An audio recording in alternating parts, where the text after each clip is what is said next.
बालेन सरकारलाई हामीले 10औंलाई जोडेर सम्माननीय प्रधानमन्त्री 35 वर्षको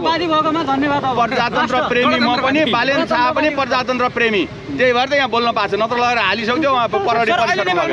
राजा भएको भए हालिसक्थ्यो भन्छन् राजा भएको भए राजाले किन हाल्ने राजाले दिया लोकतन्त्र त किन हाल्ने राजाले त सर राजाले लोकतन्त्र दिनु भएको थिएन सर जनताले 65 दिवसमा जनआन्दोलन गरेन तपाईको कुरो तपाईको ठाउँमा ठिक छ मेरो ठाउँमा मेरो कुरो ठिक छ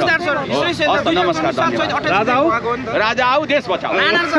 सम्भावना छ अहिले पछिल्लो चरणमा अब मैले यहाँ फोटो छ यहाँ नारीमा रगत छ राजाको होइन फोटो मात्रै झुन्ड्याएर राजा आउने सम्भव नहोला नि त सबै नागरिकले स्वीकार्न पर्दैन यहाँ सुन्नु न सम्पूर्ण नागरिकले स्वीकार्ने नस्वीकार्ने आफ्नो प्रजातन्त्र हो प्रजातन्त्र प्रयोग सबैले गर्न पाउनुपर्छ तपाईँ राजा मान्नुहुन्न त तपाईँको प्रजातन्त्र म राजा मान्छु मेरो प्रजातन्त्र त्यो भन्दा नि सर मेजोरिटीको रिस्पेक्ट हुन्छ होइन मेजोरिटीको हुन्छ यहाँ सुन्नु न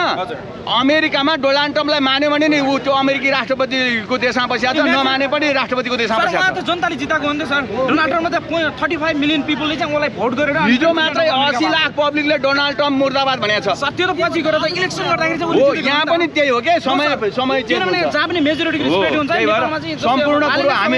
हामी हाम्रो देशको 4036 वर्गको फुलबारी चीनको जनसङ्ख्या छ 170 अरब हो भारतको जनसङ्ख्या 145 बढी छ 45 समथिङ हाम्रो जम्मा 3 करोड अनि 2 ढुङ्गाको तरुल बिहारको मात्रै 15 करोड 3 करोड बिहारी खान नपाउने आयो भने हामीलाई चिमटेर खान्छन् साथी हो जिउँदै त्यही भएर बुझ्ने हामी दाजुभाइ नलड्ने मिलेर बस्ने त्यहाँ